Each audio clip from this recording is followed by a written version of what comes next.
The moment I saw white paint dripping off my Mustang, I knew somebody in this neighborhood had just made the worst mistake of their life. The smell hit me before I even stepped out of the garage, fresh industrial enamel hanging thick in the morning air, sharp enough to sting the back of my throat. My boots crunched over gravel as the automatic door lifted inch by inch. And there she was, my black '69 Shelby Mustang, the one I'd spent 15 years restoring bolt by bolt, sitting under the fluorescent lights defaced in glossy white paint. Across the hood, in jagged block letters, someone had scrawled "Illegal eyesore." For a second, I just stood there listening to the soft tick of cooling metal from the engine I'd driven home the night before, staring at paint still running in thin streams over chrome worth more than some people's mortgages. Then I heard the golf cart. Electric motor humming. Tires rolling slow. I turned, and there was Victoria Holloway at the curb in a pastel sweater set, manicured hand resting on the wheel, smiling like she was admiring spring flowers instead of a felony. "Community standards matter, Daniel," she said, sweet as poison. What she didn't know was my hands weren't trembling from anger. They were steady because I'd spent 30 years learning never to react before reading a scene. And something else caught my eye. A red handprint smeared near the driver's side quarter panel, half buried in white paint. Small detail. Most people would miss it. I didn't. Because details solve cases. The morning sun bounced off the ruined hood, while old memories hit harder than the paint fumes. My father teaching me to tune that carburetor. My wife riding shotgun before cancer took her. That car wasn't chrome and horsepower. It was history, identity, family. And some HOA queen had declared war with a paint roller. Funny thing is, Victoria thought she was humiliating a retired guy with a classic car. She thought I was another homeowner she could push around with violation letters and fake authority. She didn't know I'd already been documenting her for months. The bogus citations, the threats over non-conforming vehicles, the late-night trespass, complaints. The security camera over my garage caught everything, including whoever rolled paint across $150,000 of American muscle at 3:12 a.m. I knew because I'd watched the footage before stepping outside, and I recognized the silhouette. But I kept that to myself. Sometimes justice works better when the guilty feel comfortable. Victoria tilted her head and gave me that suburban dictator smile. "Maybe next time you'll think before violating HOA aesthetics." I almost laughed, because she thought this was the end of something. It was the beginning. I walked toward the Mustang, ran a finger through wet paint, rubbed it between my thumb and forefinger, and smelled the chemical bite of cheap cover-up. Her people had used contractor enamel. Amateur mistake. Hard to remove. Harder to deny. The neighborhood was waking up now, sprinklers hissing, birds in the pecan trees, somebody's lawn mower coughing alive 2 houses over. Normal American morning. Except the storm had already started. I looked at that red handprint one more time and knew exactly what was coming. Victoria Holloway thought she painted over a car. She had just signed her own case file. By noon, the smell of paint still clung to my garage, mixing with motor oil and old leather. And every time I looked at the Mustang, I could hear my father's voice telling me a machine will always tell you who touched it if you know where to look. I learned that before I ever wore a badge. I was raised in a 2-bedroom ranch outside Amarillo where the summer heat made the asphalt shimmer, and every Saturday started with a wrench in my hand. My old man was a patrol officer who believed discipline was a form of love. He taught me to rebuild engines before he taught me to drive. Said a man who respects machinery respects consequences. That Mustang sat in our garage when I was 12, half rusted, engine torn apart, a forgotten Shelby nobody else thought was worth saving. My father saw something different. So did I. We spent years bringing it back, one paycheck at a time. Chrome by chrome, bolt by bolt. I can still smell transmission fluid on his hands and hear the old radio playing country through static while we tuned that V8 until it growled like thunder. That car carried me to the academy graduation. It carried my wife on our wedding day. It led the memorial procession when Officer Tom Keegan was buried after a highway stop went wrong. In my world, that Mustang was not a toy. It was sacred steel. People in Willow Ridge Estates did not understand any of that. They saw polished black paint, loud exhaust, old American muscle parked in a neighborhood of imported luxury sedans and manicured lawns.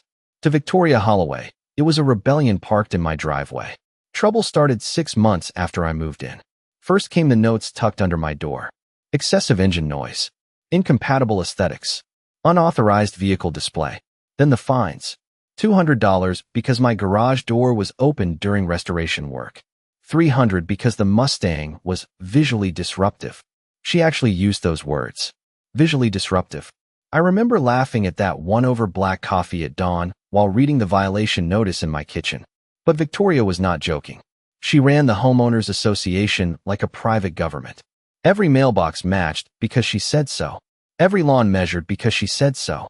She ruled the cul-de-sac like a suburban mayor with no election and too much time. The first time she knocked on my door, she wore pearls and perfume and acted like she was offering mercy. Classic cars belong at shows. Daniel, not in respectable neighborhoods. Respectable. Funny word. I looked at her then the way I used to look at suspects who talk too much. Calm. Patient. Let them underestimate you. I never told her what I did for a living. Around here, I was just the quiet widower with a garage and a machine he loved too much. That was intentional. Power works best when hidden. Even at the department, very few people knew I had bought in an HOA subdivision because, frankly, I found the whole thing embarrassing. But after the citations escalated, after Victoria tried towing threats and covenant hearings, I started documenting. Every letter in a file. Every encounter logged.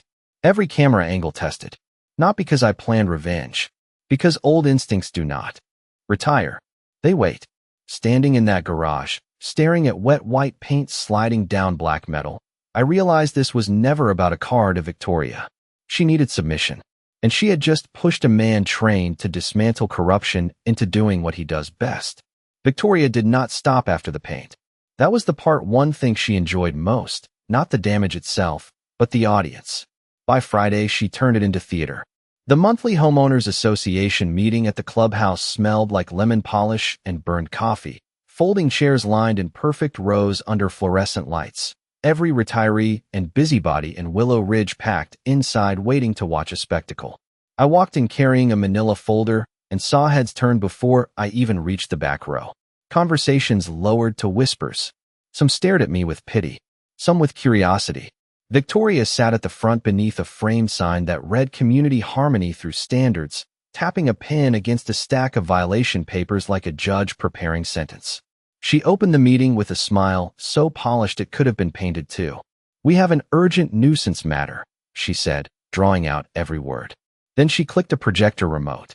My Mustang filled the wall in oversized photographs. She had taken pictures of my car from every angle, including after the paint incident, and was presenting it as evidence that I had vandalized my own vehicle to provoke the board. The room murmured. I sat still. Let them talk. She moved through slides like a prosecutor. Unauthorized modifications. Community disruption. Potential depreciation risk. Then she proposed a special vote to force removal of the vehicle within 10 days. She even brought in a private security contractor she hired to claim the car posed a visual hazard. I remember the sound of his cheap plastic name tag tapping the podium while he read his rehearsed statement. It would have been funny if it was not so calculated. But what caught my attention was not Victoria. It was the treasurer, Leonard Briggs, sweating through his collar every time someone mentioned fines. And the stack of maintenance invoices beside him stamped with the same red paint smudge I had seen on my Mustang. There it was again. That red handprint was not random. It belonged somewhere. I felt the case opening in my head the way old investigations used to unfold, one loose thread finding another. Victoria called my name and invited me forward. "Would you like to explain your noncompliance?" she asked. The room went silent enough to hear the air conditioning rattle. I stood, adjusted my jacket, and walked to the podium carrying nothing but calm. "No explanation tonight," I said. "Just observation." She smirked, thought I was folding. Good. Let her. Then she made her mistake. She announced a new emergency assessment against me for paint cleanup to restore neighborhood appearance. $1,200. Fraud wrapped in procedure. Some neighbors shifted uncomfortably.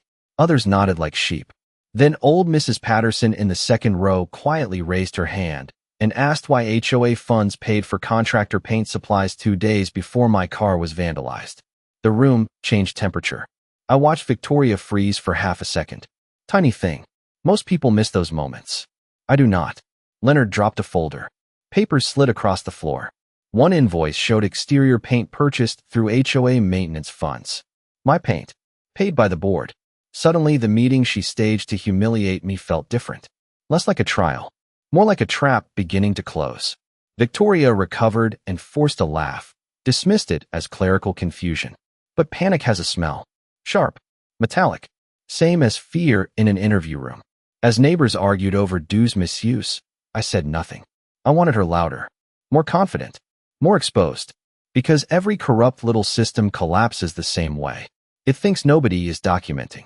That night, walking back under parking lot lights, I heard my Mustang keys jingle in my pocket and knew this had moved beyond a petty HOA feud. I was not dealing with a difficult neighbor anymore. I was looking at a small-town racket wearing pastel cardigans and calling itself community leadership. The next week, I let Victoria believe she had me cornered. That was the hardest part, pretending to lose. Every instinct in me wanted to move. Fast, expose everything, end it clean. But real investigations do not begin with sirens. They begin with patience. I left the Mustang in the garage under a canvas cover, half restored, half wounded, and every morning the smell of solvent and polishing compound mixed with fresh coffee while I worked slowly on the chrome. To the neighborhood, it looked like defeat. To me, it was camouflage. Victoria took the silence as surrender and grew reckless. That was predictable. People who confuse authority with control always do. 3 days after the clubhouse meeting, a certified letter arrived threatening property seizure for unpaid assessments. The paper felt heavy in my hands, embossed with fake legal language meant to intimidate. Final enforcement notice. I smiled reading it. Because no legitimate board uses 6 exclamation marks in a legal threat. That same afternoon, a private patrol vehicle began circling my house every evening. A golf cart painted to resemble law enforcement, security lights flashing like a child's toy imitation of power. The driver, some retired mall cop named Curtis, started logging my driveway activity on Victoria's orders. He did not know every pass by my house was feeding my camera system. Motion logs, timestamps, pattern analysis, evidence. Then came the strangest move yet. Victoria announced a community beautification inspection and began walking neighbors to my property line like a museum exhibit, pointing at my garage as if she were introducing wildlife. I watched through the blinds while she lectured about declining standards. The woman had turned harassment into neighborhood entertainment. But while she performed, I was digging. The red handprint from the paint. The contractor invoice. Leonard Briggs sweating over HOA books. I started cross-checking county filings at night from my home office. Old habits clicking awake. Printer humming. Desk lamp burning past midnight. There it was. Maintenance reimbursements routed through a shell landscaping vendor registered to Victoria's brother-in-law. Inflated invoices. Duplicate charges. Funds disappearing through property enhancement projects. My car had not been vandalized on impulse. It had been paid for. The whole thing carried the smell of organized petty corruption. But I needed one more mistake from her. And she gave it to me Saturday morning. I was changing spark plugs when I heard footsteps on my driveway. Victoria, clipboard in hand, walked straight into my open garage without invitation. The nerve of it made me almost laugh. She touched the Mustang cover with manicured fingers and said, "Shame to see an old relic fade." Then she did something better than confess. She warned me the board would vote next Thursday to authorize towing of abandoned nuisance property. Abandoned. My registered insured collector car. She actually believed paperwork could make theft legal. I nodded like a tired man beaten down. "Maybe I should just move," I said. Her smile widened. There it was. Comfort. Predators relax before the trap closes.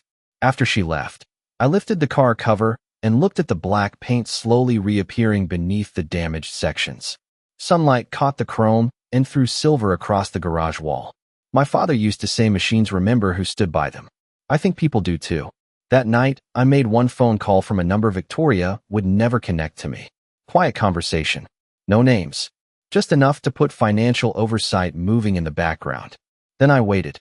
Because Thursday's HOA hearing was not going to be what Victoria thought. She believed she was staging my final humiliation in public. What she did not know was she had scheduled her own audit, invited witnesses, and placed every board member in one room under recorded minutes. Sometimes the best trap is the one your enemy proudly walks into believing they built it. Thursday night, the clubhouse parking lot was full before sunset. Pickup trucks lined beside luxury sedans. porch lights glowing across Willow Ridge while a storm rolled somewhere beyond the subdivision. Thunder low in the distance like a warning no one else heard. I arrived early, not in uniform, not with ceremony, just denim jacket, old boots, and a folder thick enough to bend. The Mustang sat outside under fresh wax, restored enough to gleam beneath the sodium lights, black paint reflecting the clubhouse. Windows like dark water. I parked it where everyone had to walk past it. That part mattered. Plant before payoff. Inside, the air smelled of coffee gone stale and nervous perfume. Victoria stood at the front in navy blue, too polished, too confident, greeting neighbors as if she were hosting an awards banquet. She thought tonight was coronation. Leonard looked worse. Pale, collar damp, eyes moving too much. Guilt makes noise even when people stay silent. Victoria opened the meeting by calling emergency order for property compliance enforcement. Then she did exactly what arrogance always does. She overreached. She introduced a motion to seize and auction my car through HOA lien authority. Auction my car. My fingers tapped once on the folder and stopped. Around me, some neighbors looked stunned. Even those who tolerated her nonsense knew she had crossed into something else. She asked if I wished to respond. I stood slowly and carried the folder to the front table. Actually, I said, I have a few questions first. Calm voice. No edge.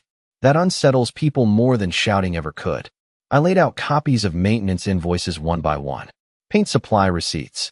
Duplicate contractor payments. Landscaping reimbursements. All carrying signatures from Victoria and Leonard. Murmurs spread through the room like dry leaves moving in wind. Victoria forced a laugh and called them routine expenses. Then I placed enlarged photographs beside them. The red paint handprint lifted from my quarter panel. Same red smudge on HOA invoices. Same paint batch purchased with association funds. Leonard looked down. Never a good sign. Victoria interrupted, accused me of harassment. Too fast. Defensive. Good. Then came the moment I had been waiting for. Mrs. Patterson stood up again, 80 years old and sharper than anyone there, and asked why special assessments had risen 40% while reserve funds dropped. Others joined in. Questions hit from every side. Pool repairs never completed. Gate budget missing. Security contract awarded without bids. The room was slipping from Victoria's control. She pounded the gavel and called order. That cheap wooden knock echoed like panic. Then, the clubhouse door opened. Not dramatic. Just opened. 2 county financial compliance officers stepped in carrying audit notices. Quiet men in gray suits. No flashing lights. No spectacle. Somehow that made it heavier. Victoria froze so completely I heard someone in the back gasp. She looked at me for the first time not as prey, but as a problem she did not understand. Who are they? She whispered. I met her eyes. You asked for due process. The officers began serving document requests to the board. Leonard tried leaving and was politely asked to remain seated. Beautiful words. Remain seated. The room had become exactly what I intended. Witnesses present. Minutes recorded. Corruption surfaced publicly. But even then I still had not shown my full hand. Victoria leaned toward me and hissed under her breath. Who do you think you are? I looked at the gavel in her hand, then at the Mustang shining through the clubhouse window. Someone who has spent a career watching people mistake paperwork for power. She did not understand yet. Not fully, but I could feel the room turning.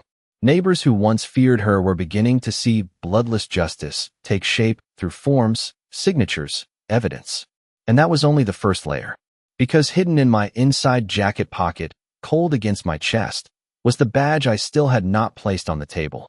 The room had gone so quiet I could hear the fluorescent lights humming overhead. Even the air felt different, heavy with the kind of silence that settles right before a truth nobody expected lands in public. Victoria still gripped that little wooden gavel like it meant something, knuckles pale, smile gone.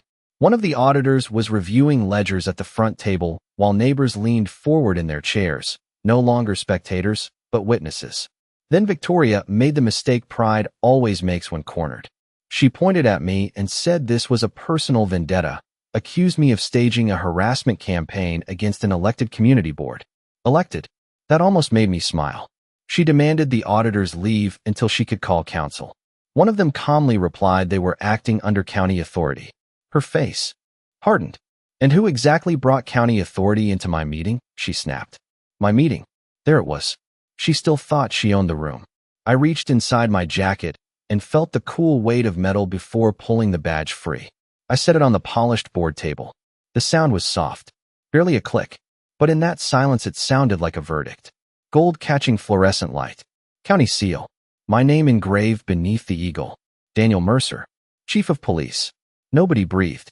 Victoria stared as if language had left her. Leonard actually sat down harder in his chair.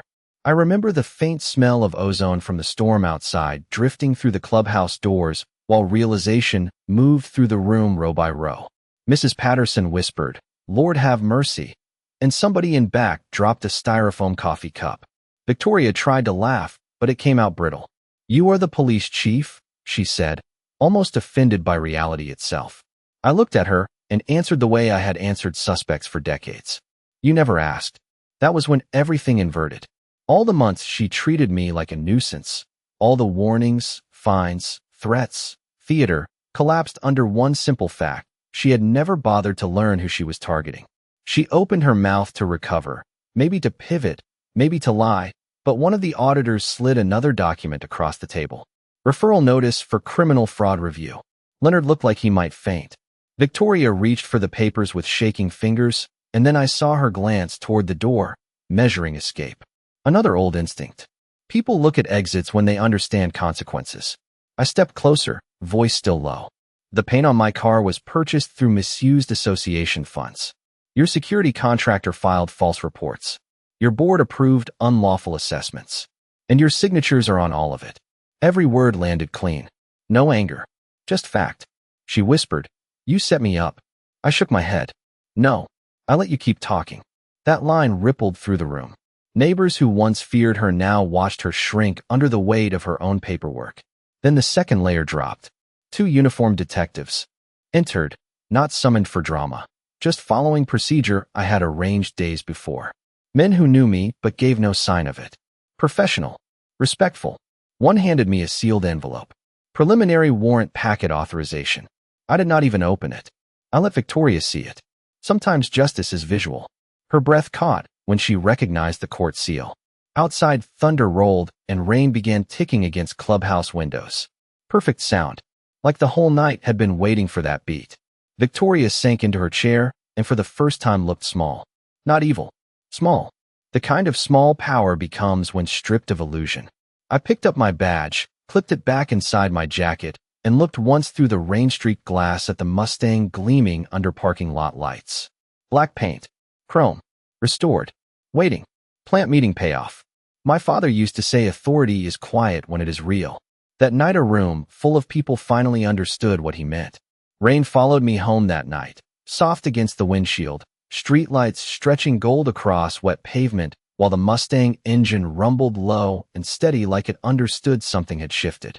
But public humiliation was only the first domino. Real consequences moved slower and cut deeper. By sunrise the subdivision was buzzing. Porch conversations. Curtains moving. Group emails exploding.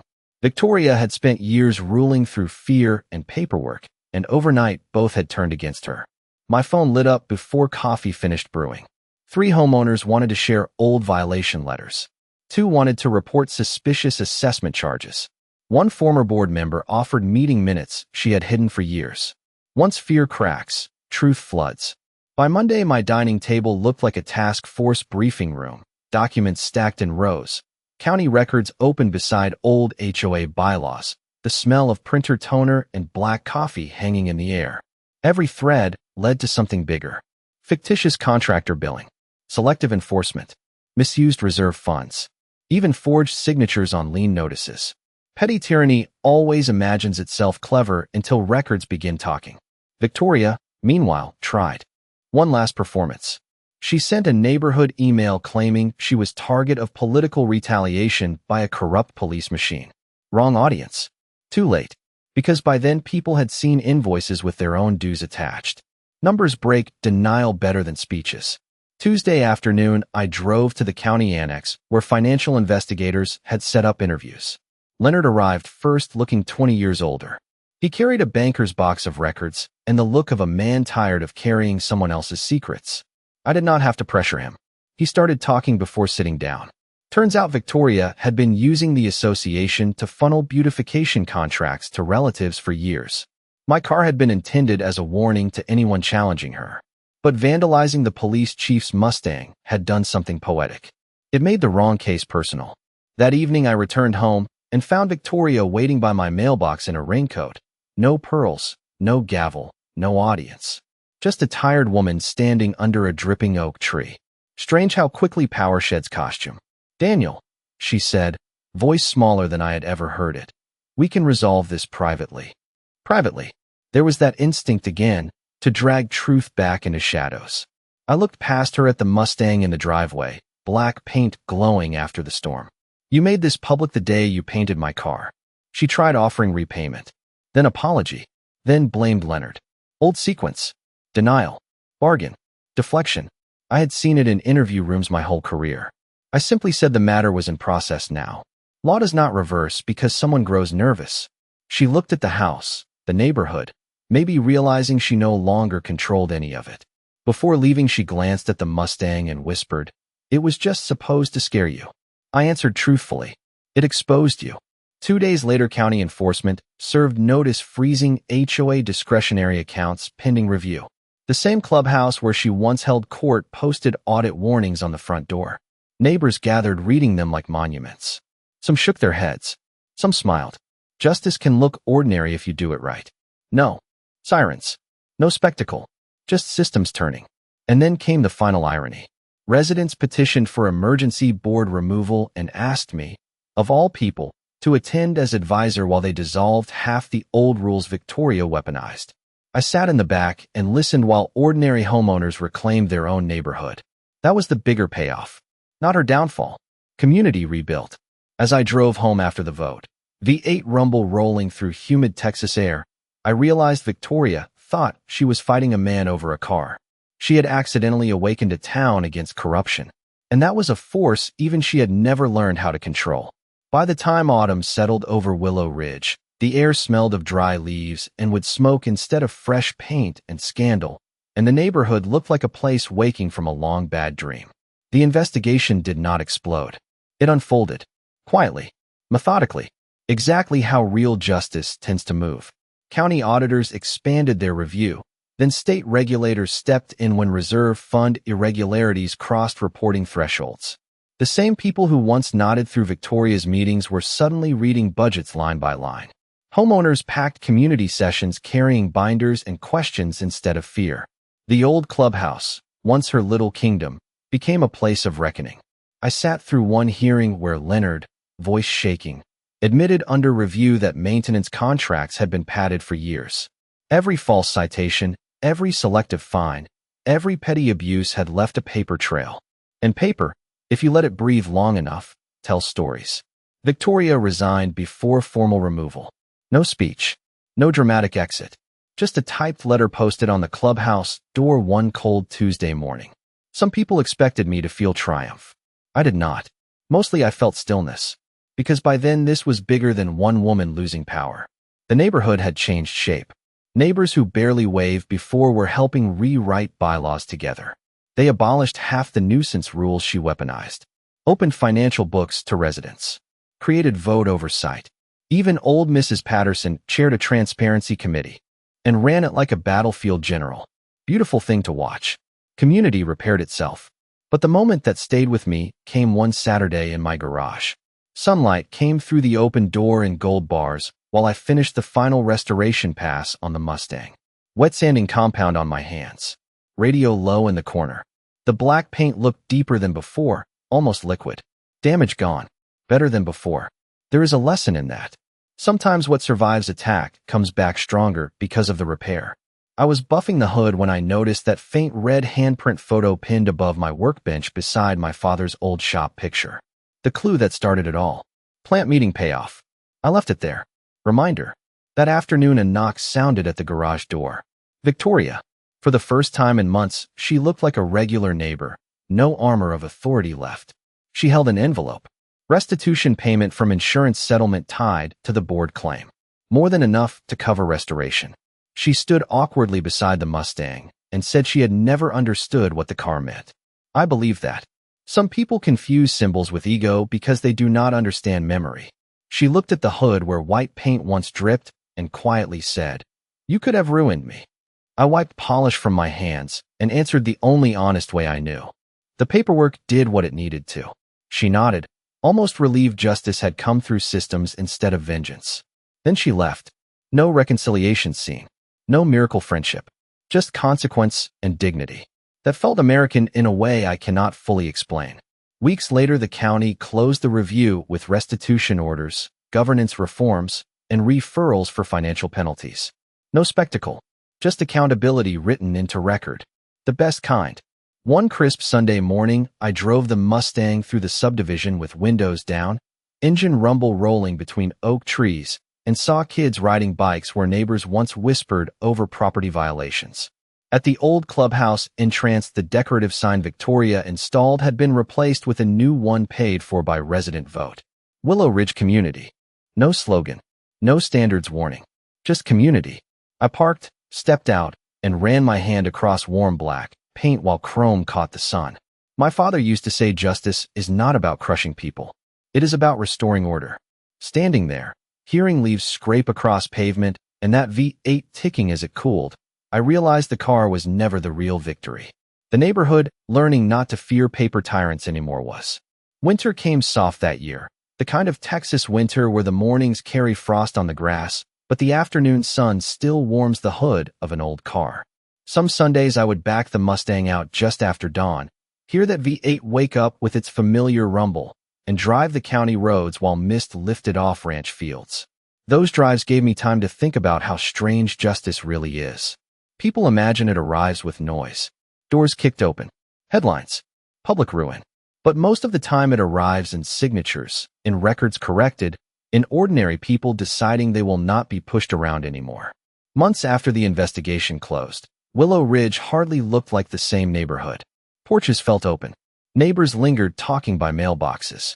The fear had gone out of the place. Funny how quickly a community breathes once pressure lifts. One Saturday, they asked me to attend the dedication for the new community charter. I almost declined. Never liked ceremonies. But I went. The clubhouse parking lot where Victoria once held court was strung with simple lights and folding tables covered in barbecue trays and iced tea pitchers. Kids ran through the grass. Old veterans swapped stories near pickup trucks. Somebody had parked the Mustang front and center near the entrance, polished so bright it mirrored the whole scene. Mrs. Patterson insisted on that. Justice ought to have chrome, she told me. I laughed harder than I had in months. During the meeting, residents voted the final reforms into place: open accounting, limits on board power, homeowner oversight. Real safeguards, not symbolic ones. Then they handed me a framed photo someone had taken the night of the audit. Rain on the clubhouse windows, my badge on the board table. The Mustang glowing outside under parking lot lights. I stared at it longer than I expected. Every planted detail had come back. The red handprint. The paint. The badge. The car. Payoff. Full circle. Later that evening, as people packed up, I noticed Victoria standing at the edge of the lot speaking quietly with Mrs. Patterson. She had moved to another county by then, sold the big house, started over somewhere smaller. Life had humbled her in ways court papers alone never could. She saw me, gave a small nod, and for the first time it carried no performance in it. Just acknowledgement. Strange thing was I felt no bitterness left. Justice had already done its work, not by destroying someone, but by exposing what needed exposure and letting consequences stand. As dusk settled, I drove home alone, windows cracked, cold air carrying cedar and chimney smoke, the road empty except headlights stretching ahead. I pulled over at an overlook outside town where my father once taught me to drive and shut off the engine. The ticking of cooling metal filled the silence. Same sound from part one. Same machine. Different meaning. I rested my hand on the steering wheel and thought about how one act of petty arrogance had awakened a whole neighborhood. Victoria thought she was painting over a nuisance. She ended up revealing corruption, reforming a community, and reminding a police chief why he wore a badge in the first place. I still keep that red handprint photograph above my workbench. People ask why I do not throw it away. Because justice should be remembered, especially when it arrives quietly. Every now and then I catch sunlight on the Mustang hood and see my father's reflection in memory, Hear him saying what he always said when a repair was done right. Do it smart. Do it patient. Let the machine tell the truth. He was talking about engines. But he might as well have been talking about life. Because in the end, the loudest thing in this whole story was never the engine, never the scandal, never even the badge on the table. It was the lesson left behind. Justice is not loud. It is smart, patient, and inevitable.